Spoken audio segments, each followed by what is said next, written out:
Today we're going to be talking about avoidant type of attachment. Honestly, I don't like my upper lip. It's like so. Now it's better. So guys, today we're going to be talking about avoidant type of attachment. What is that? And and how did I learn that I have that type of attachment? I don't know, I kept changing jobs. In the past half a year, in the past 6 months, I changed like 5 different jobs. And at first I was like, okay, this dynamic was a great dynamic, because in the first place I started with like a really shitty job, and then I was like better and better and better positions. And you know, this was kind of, you know, logical explanation into this, because I was leaving jobs when they treat me like shit, when they were like, okay, like you know, when you've been so much in life and you're like, okay bitch, I've seen too many things in this life and I survived too many shit, and you cannot talk to me like that. And then I was just leaving. Yeah. But then in my last job I was like, okay, everything was kind of perfect, you know, but I still left. So what's the problem here? What's the problem here? I don't want to get attached to people, and I'm afraid of attachments, turns out. It's like, fuck. And then I started reading on psychology. I started reading about these topics, and they said that it's an avoidant type of attachment.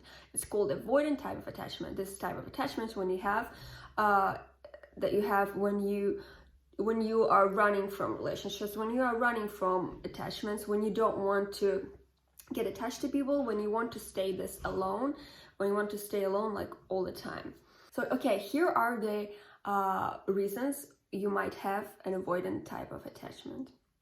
So if you are like me and you change jobs and you feel like you don't belong anywhere, you cannot like stick to anything, just here are a few moments telling that you might have avoidant type of attachments. So first of all, emotionally unavailable parents.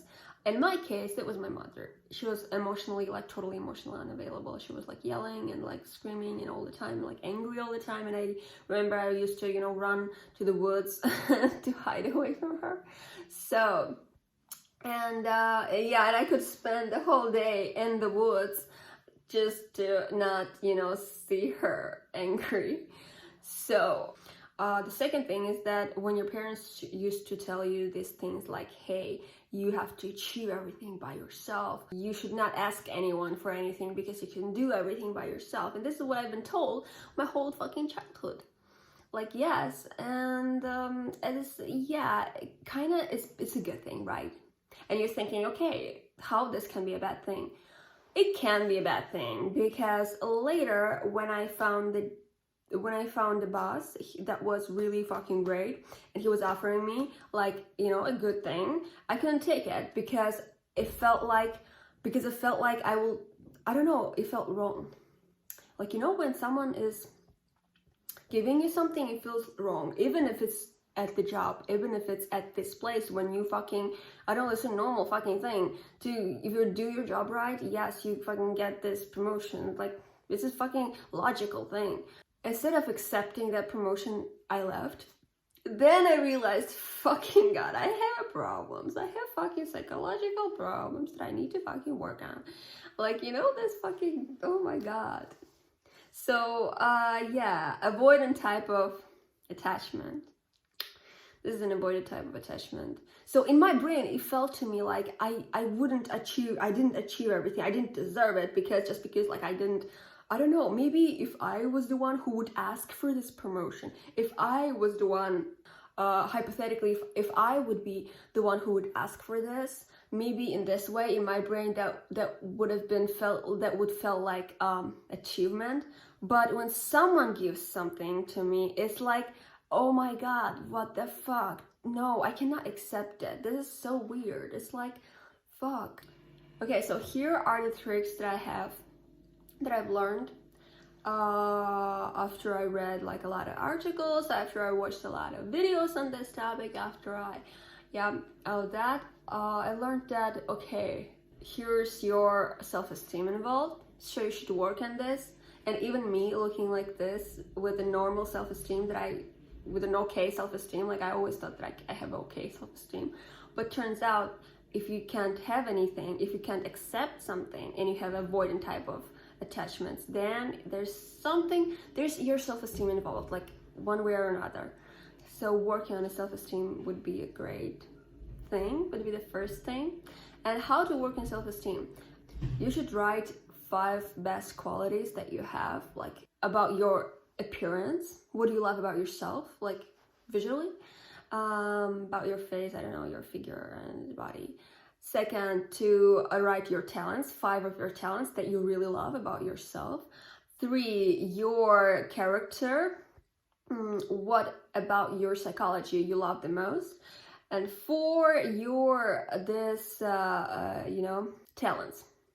The first is your talents. So you should write all of these four things, like your talents, your appearance, your psychology, and what did I say? I already don't remember. It's like, but also, what also helped me, what also is a good trick, is journaling everything, like everything. You have a fucking thought in your mind, just put it into paper. You have a fucking idea, just get it into paper or type it.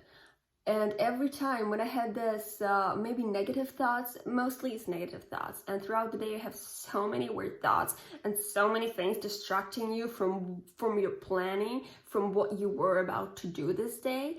And the goal is to just put them all in paper, and they will leave you. They will release you once you put it into paper. And whenever you have this negative thoughts, just type it on a paper. And I have this, oh my god, it's like diary, it's like journaling, and it helps so much. So yeah, this is the 2 tricks that I've learned how to cope with not only avoidant type of attachment, but also with the with negative thoughts as well, like depression and negative thoughts, stress, depression, negative thoughts. So yeah, I hope it was helpful. I hope you'll start using them, because whenever you help someone, it just makes you feel so good. It makes you like, okay, like I don't need help, I will just help you, because I'm such a strong person who doesn't need any help. So yeah. Okay, that was it for today, and I hope you liked it. And my hair looks really weird, but I don't care, as always. So that was it for today, and yeah,